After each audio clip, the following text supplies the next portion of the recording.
अस्सलाम वालेकुम everyone, welcome to my channel Faiza Waseem. आज की इस वीडियो में हम डिस्ट्रीब्यूटेड कंप्यूटिंग के एक और लेक्चर को कवर करेंगे और बात करेंगे अबाउट डिस्ट्रीब्यूटेड गार्बेज कलेक्शन की। आपने गार्बेज कलेक्शन में भी पहले सुना हो, अगर आप प्रोग्रामिंग लैंग्वेजेस के लेक्चर्स आपने लिए हो या फिर अगर आप सॉफ्टवेयर इंजीनियरिंग के स्टूडेंट हैं तो आपने गार्बेज वर्ड पहले सुना होगा। Garbage collector, garbage collection, mostly ये हमारे पास प्रोग्रामिंग लैंग्वेजेस में ये टर्म्स यूज़ होती हैं। अच्छा, जब हम डिस्ट्रीब्यूटेड एप्लीकेशंस की बात कर रहे होते हैं तो वहाँ पर जो हमारे पास कॉन्सेप्ट आता है गार्बेज कलेक्शन का, वो डिस्ट्रीब्यूटेडली आता है। अच्छा, यहाँ पर डिस्ट्रीब्यूटेड सिस्टम में गार्बेज कलेक्शन का क्या मतलब है? देखो, गार्बेज कलेक्शन मतलब कि ऐसे ऑब्जेक्ट्स जो अब यूज़ में नहीं हैं, हम क्या, अब देखो फॉर एग्जांपल ये मेरी मशीन है, इसमें बहुत सारे ऑब्जेक्ट्स पड़े हुए होंगे। ठीक है, मैंने जो भी डिस्ट्रीब्यूटेड एप्लीकेशन की इम्प्लीमेंटेशन की है उसके अंदर ज़रूरी नहीं है कि मेरे पास एक दो ऑब्जेक्ट्स ही यूज़ हो, मेरे पास मल्टीपल ऑब्जेक्ट्स यूज़ हो सकते हैं। अब कुछ ऑब्जेक्ट्स में ऐसे होंगे जो कि यूज़ में हैं और कुछ ऑब्जेक्ट्स ऐसे होंगे जो कि यूज़ में मेरे नहीं आ रहे। अच्छा, जो ऑब्जेक्ट्स यूज़ में नहीं आ रहे वो फिर भी हमारे पास जो मेमोरी है वो तो ऑक्यूपाई कर रहे हैं, हमारी स्टोरेज तो उसकी वजह से जाती है।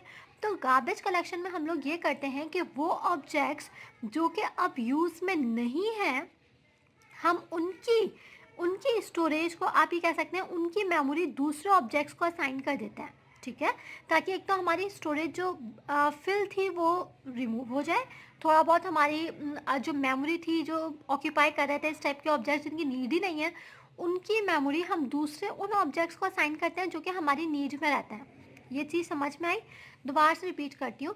डिस्ट्रीब्यूटेड गार्बेज कलेक्शन मतलब कि डिस्ट्रीब्यूटेड एप्लीकेशंस के अंदर जो जो आप कह सकते हैं, जो जो आपके ऑब्जेक्ट्स यूज़ हो रहे हैं, आप उन ऑब्जेक्ट्स में से पहले ये लिस्ट बनाते हैं कि वो कौन कौन से ऑब्जेक्ट्स हैं जो कि मेरे यूज़ में नहीं आ रहे हैं। उनकी लिस्ट बना ली आपने।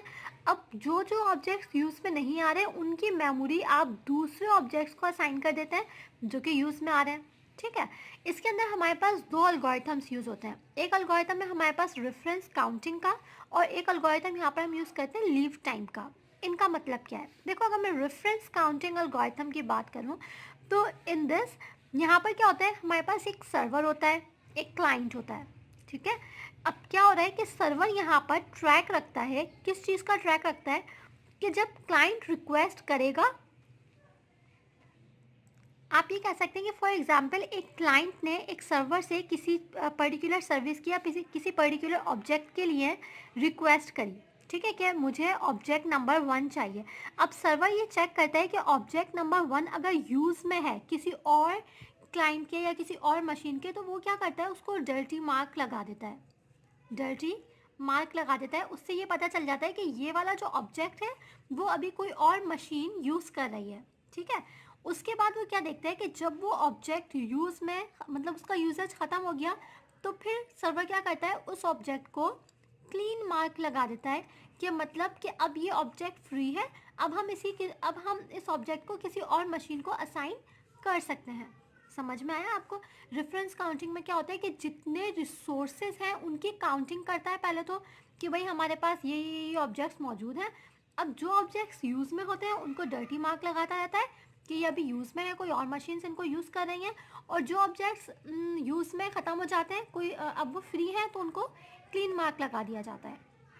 ओके, अगर हम यहाँ पर सेकेंड एल्गोरिथम की बात करें जो कि हमारे पास है लीव टाइम एल्गोरिथम, तो लीव टाइम में क्या होता है कि इसको मैं आपको एग्जांपल देकर समझाना चाहती हूँ कि फॉर एग्जांपल एक क्लाइंट है, ठीक है, उसको किसी पर्टिकुलर ऑब्जेक्ट का रेफरेंस चाहिए, सर्वर से किसी पर्टिकुलर ऑब्जेक्ट का रेफरेंस चाहिए। अब क्लाइंट ने रिक्वेस्ट की सर्वर से कि मुझे आप इस पर्टिकुलर ऑब्जेक्ट 1 का रेफरेंस दे दीजिए। ठीक है, तो सर्वर क्या करता है, वो उसको ऑब्जेक्ट का रेफरेंस देने के साथ साथ एक टाइम स्टैम्प भी प्रोवाइड करता है।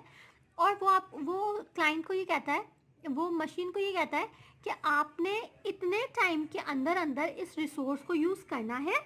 जब आपका टाइम स्टैम्प ख़त्म हो जाएगा, फॉर एग्जांपल उसने टाइम दिया 10 मिनट का, एग्जांपल देकर बता रही हूँ, जब आपका टाइम स्टैम्प ख़त्म हो जाएगा तो ऑटोमेटिकली आपका जो ऑब्जेक्ट है वो एक्सपायर कर दिया जाएगा और फिर आप उसको ज़्यादा और टाइम के लिए यूज़ नहीं कर सकेंगे।